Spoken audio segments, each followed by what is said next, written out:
Space నుంచి Sunitha Williams return ప్రక్రియ మొదలైంది. కొద్దిసేపట్లో క్రూ డ్రాగన్ హ్యాచ్ మూసివేత ప్రక్రియ పూర్తి కానుంది.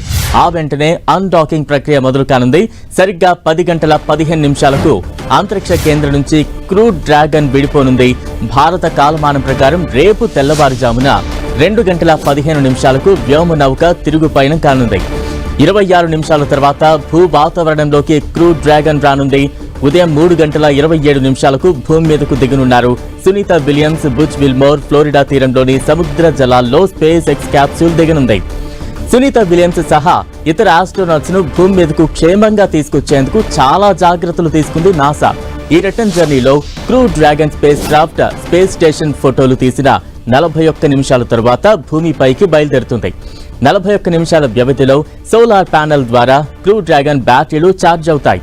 భూమి మీదకు ల్యాండ్ అయ్యే ముందు థ్రస్టర్ ఆన్ అవగానే క్యాప్సూల్ వేగం తగ్గి నెమ్మదిగా భూమిపైకి వస్తుంది. ల్యాండింగ్ కు 3 నిమిషాల ముందు 3 పారాచూట్లు తెరుచుకుంటాయి. ఆ తర్వాత క్యాప్సూల్ అట్లాంటిక్ మహాసముద్రంలో ల్యాండ్ అవుతుంది. ఆ తర్వాత అందులో నుంచి వ్యోమగాములు బయటకు రానున్నారు. ఆ సమయానికి అక్కడ సిద్ధంగా ఉండే స్పేస్ ఎక్స్ టీమ్ ఆస్ట్రోనాట్స్ ను ఒక్కొక్కరిగా బయటకు తీసుకువస్తుంది. సునీత విల్మోర్ తో పాటు మరో 2 వ్యోమగాములు కూడా భూమి మీద అడుగు పెట్టనున్నారు. నాసా ఆస్ట్రోనాట్ నిక్ హౌగే, రష్యా అంతరిక్ష పరిశోధన సంస్థ రాస్కోస్మస్ కాస్మోనాట్ అలెగ్జాండర్ గర్బనౌ డ్రాగన్ క్యాప్సూల్స్ లో భూమికి చేరుకునున్నారు. ల్యాండింగ్ తర్వాత వారిని హ్యూస్టన్ లోని జాన్సన్ స్పేస్ సెంటర్ కు తరలిస్తారు.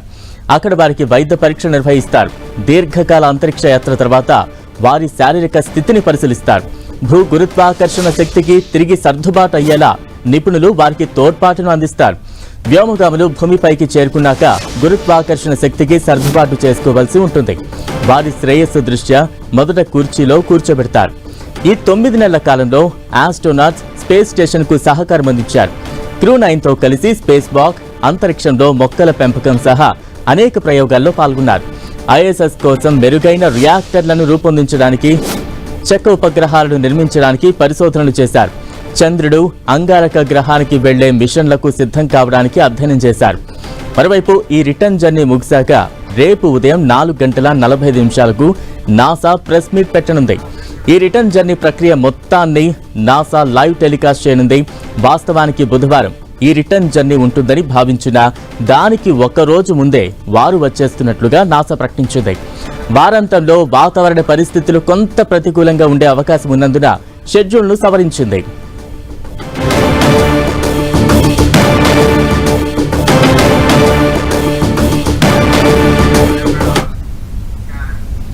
సుదీర్ఘకాలం అంతరిక్షంలో ఉండటం వల్ల ఆస్ట్రోనాట్స్ శరీరంలో వచ్చే మార్పులపై అనేక సందేహాలు వ్యక్తమవుతున్నాయి. అంతరిక్షంలోని ఐఎస్ఎస్ లో వ్యోమగాములు తేలియాడుతుండడం చూడటానికి మనకు సరదాగా అనిపించినా సుదీర్ఘకాలం అంతరిక్షంలో ఉండటం వల్ల వారి ఆరోగ్యంపై తీవ్ర ప్రభావం పడుతుంది. అంతరిక్షంలో భూమి మీద వాతావరణ పరిస్థితులు వేరుగా ఉంటాయి. దీంతో ఆస్ట్రోనాట్స్ కొన్ని రోజుల వరకు పలు అనారోగ్య సమస్యలు ఎదుర్కొనున్నారు. స్పేస్ స్టేషన్లో గురుత్వాకర్షణ శక్తి ఉండదు కాబట్టి ఇన్ని రోజులు వారు గాలిలోనే తేలియాడారు. సడన్ గా భూమి మీదకు వచ్చి నడవడం వంటివి చేయాలంటే వారికి చాలా కష్టంగా ఉంటుంది. ముఖ్యంగా వారు కొన్ని అనారోగ్య సవాళ్లను ఎదుర్కొంటారు. కొన్ని రోజులు, నెలల పాటు ట్రీట్మెంట్, వ్యాయామం అవసరం. వారు సాధారణ పరిస్థితికి వచ్చేంత వరకు డాక్టర్ల పర్యవేక్షణలో ఉంచుతారు. సుదీర్ఘకాలం అంతరిక్షంలో ఉండే వ్యోమగాములపై జీరో గ్రావిటీ తీవ్ర ప్రభావం చూపుతుంది. భూమిపైకి తిరిగొచ్చాక తల తిరగడం, వికారం, నడవలేకపోవడం, చూపు మందగించడం, అరికాళ్లతో పాటు ఇతర మందపాటి చర్మం సన్నగా చిన్నపిల్లల చర్మం వలె మారిపోవడం లాంటి అనేక ఇబ్బందులు వారిని చుట్టుముడతాయి. ఇబ్బందుల నుంచి బయటపడేందుకు వ్యోమగాములకు ఒక్కోసారి కొన్ని వారాల సమయం కూడా పట్టొచ్చు. చెవి లోపల ఉండే వెస్టిబ్యులర్ అనే అవయవం మనం నడిచేటప్పుడు బాడీ బ్యాలెన్స్ గా ఉండేందుకు సహాయపడుతుంది. జీరో గ్రావిటీలో దీని పనితనం మారిపోతుంది. భూమిపైకి తిరిగొచ్చాక స్పేస్ సిక్నెస్ కారణంగా ఇది మెదడును గందరగోళానికి గురిచేస్తుంది. అంతరిక్షంలో గురుత్వాకర్షణ లేకపోవడం వల్ల కండరాల క్షీణత, ఎముకల సాంద్రత తగ్గుతాయి. అంతరిక్షంలో ఎముకలకు బరువు ఉండదు. అవి భూమిపై అనుభవించే అదే ఒత్తిళ్లకు లోబడవు కాబట్టి వాటి సాంద్రత తగ్గుతుంది. దీనివల్ల ఎముకలు పెళుసుగా మారి విరిగిపోయేలా తయారవుతాయి. ఆస్ట్రోనాట్స్ భూమిపై ఉన్నప్పటిలా స్పేస్ లో కండరాలు కదిలించలేరు కాబట్టి కాలక్రమేణా వారి బలం తగ్గుతుంది. ప్రతి నెల 1% ఎముకల సాంద్రతను కోల్పోతారు. రోగ నిరోధక వ్యవస్థ కూడా తన కర్తవ్యాన్ని మరిచిపోయే ప్రమాదమూ ఉంది. నెలల తరబడి అంతరిక్షంలో గడిపారు కాబట్టి సునీత విలియమ్స్, బుచ్ విల్మోర్ల బాడీ బ్యాలెన్సింగ్, శరీర అవయవాల సమతుల్యత కదలికలను నియంత్రించే వ్యవస్థ సూక్ష్మ గురుత్వాకర్షణకు అలవాటు పడుతుంది. జీరో గ్రావిటీలో ఉన్నప్పుడు రక్తం సహా ఇతర ద్రవాలన్నీ శరీరం పై భాగంలో ఉండిపోయి ఉబ్బినట్టుగా కనిపించేలా చేస్తాయి. అంతరిక్షంలో శరీరంలోని ద్రవాలు పైకి కదులుతాయి. దీనివల్ల రక్త ప్రసరణలో మార్పులు వస్తాయి. తిరిగొచ్చిన వ్యోమగాములు భూమిపై నిలబడి ఉన్నప్పుడు తక్కువ రక్తపోటు, తల తిరుగుతూ ఉండొచ్చు. ఎముకల కదలికల్లో నొప్పి ఉంటుంది. గురుత్వాకర్షణ శక్తి లేకుంటే కండరాలు వేగంగా బలహీనపడతాయి. ఎముకలు భూమిపై కంటే చాలా వేగంగా కాల్షియం వంటి ఖనిజాలను కోల్పోతాయి. దీని ఫలితంగా ఎముకల సాంద్రత, కండరాల బలం తగ్గిపోతాయి. భూమికి తిరిగి వచ్చినప్పుడు ఇవి ఆరోగ్యంపై తీవ్ర ప్రభావాన్ని చూపిస్తాయి. కొంతమంది వ్యోమగాముల పుర్రెల్లో ద్రవం పేరుకుపోవడం వల్ల వారి కంటి చూపులో మార్పులు సంభవిస్తాయి. ఇది కంటి ఆకారాన్ని ప్రభావితం చేస్తుంది.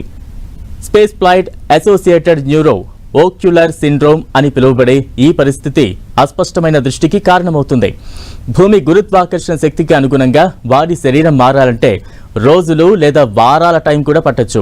దీని నుంచి బయటపడి నడవాలంటే ట్రెడ్మిల్ సహాయంతో వ్యాయామాలు చేయాల్సి ఉంటుంది. అంతరిక్షంలో క్రమం తప్పకుండా వ్యాయామం చేసినప్పటికీ వారు బలహీనతను అనుభవించవచ్చు. పూర్తి బలాన్ని తిరిగి పొందడానికి కొంత టైం కూడా పడుతుంది. మరోవైపు అంతరిక్షంలో వ్యోమగాముల దినచర్యపై చాలా మందికి ఆసక్తి నెలకొంది. అంతరిక్షంలో వారి దినచర్య ఎలా ఉంటుంది, అక్కడే ఉండిపోతే వాళ్ళు ఏం చేస్తారు, వాళ్ళు ఏం తింటారు, తాగడానికి నీళ్లెలా వస్తాయనేది చాలా మందికి సందేహాలు కలిగిస్తాయి. స్పేస్లో జీరో గ్రావిటీ వల్ల ఆస్ట్రోనాట్స్ కండరాలు, ఎముకలు బలహీనపడతాయి.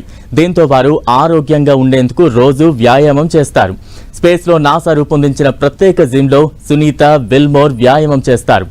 స్పేస్లో నీరు దొరకదు. దీంతో వ్యోమగాములు తమ చెమట, మూత్రాన్ని రీసైకిల్ చేస్తారు. రీసైకిల్ చేసిన మూత్రాన్ని తాగునీరుగా మార్చుకుంటారు. ప్రస్తుతం సునీత, విల్మోర్ 9 నెలలుగా స్పేస్లోనే ఉన్నారు. అయితే వీరి దగ్గర తగినంత ఆహారం, నీరు ఉన్నట్టు తెలుస్తోంది.